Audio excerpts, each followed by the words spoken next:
4 cylinder একটি আইসার গাড়ির টেপিট অ্যাডজাস্ট করার সঠিক পদ্ধতি আমরা দেখাচ্ছি।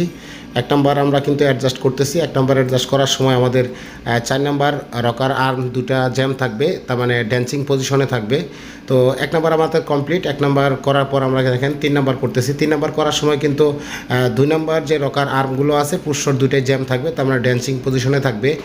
এখানে কিন্তু আমরা গ্যাপ ব্যবহার করতেছি ইনটেকে 0.30 mm আর একজস্টে দিচ্ছি 0.35 mm। আমাদের 3 নম্বর কমপ্লিট। এবার আমরা 4 নম্বরটা অ্যাডজাস্ট করতেছি। দেখেন 4 নম্বর অ্যাডজাস্ট করার সময় 1 নম্বর পিস্টনের যে রকার আর্মগুলো আছে এটা ড্যান্সিং পজিশনে থাকবে, তার মানে পুরুষর দুইটা জ্যাম থাকবে।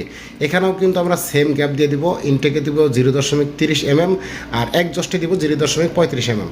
তো আমাদের 4 নম্বরটাও কিন্তু হয়ে গেছে। লাস্ট যেটা আছে আমাদের 2 নম্বর অ্যাডজাস্ট করার সময় কিন্তু আমাদের 3 নম্বর যে রকার আর্ম দুটা এই দুইটা জ্যাম থাকবে, তার মানে পুরুষর দুইটা ওভারলেপটে থাকবে। এই অবস্থা রেখে কিন্তু আমাদের 4টাই প্রায় কমপ্লিট হয়ে গেছে। তবে টেপিট অ্যাডজাস্ট অবশ্যই দক্ষ টেকনিশিয়ান দ্বারা করে নেবেন, কারণ টেপিট অ্যাডজাস্টের গ্যাপ কম বেশি রাখলে ইঞ্জিন কালো ধোয়া দিবে, সাদা ধোয়া দিবে, লেট পিক আপ হবে, জ্বালানি বেশি লাগবে। আমাদের ফাইনালে কিন্তু কাজ হয়ে গেছে। সেলফ মেরে কিন্তু আমরা হাই প্রেশার ফুয়েল লাইনের এয়ারটা ব্লিডিং করে নজেল পর্যন্ত ফুয়েলটা এনে নিলাম, কারণ আমরা ইঞ্জিনটা এখন স্টার্ট করব। দেখেন ইঞ্জিনটা স্টার্ট করতেছি। স্টার্ট করার সাথে সাথে কিন্তু পিক আপ দেওয়া যাবে না, অয়েলটা উঠতে একটু সময় লাগে। এই দেখেন এই যে অয়েলটা মাত্র উঠলো। ভাই যদি ভিডিওটা ভালো লাগে তাহলে অবশ্যই লাইক করবেন, কমেন্ট করবেন এবং শেয়ার দিবেন। ধন্যবাদ।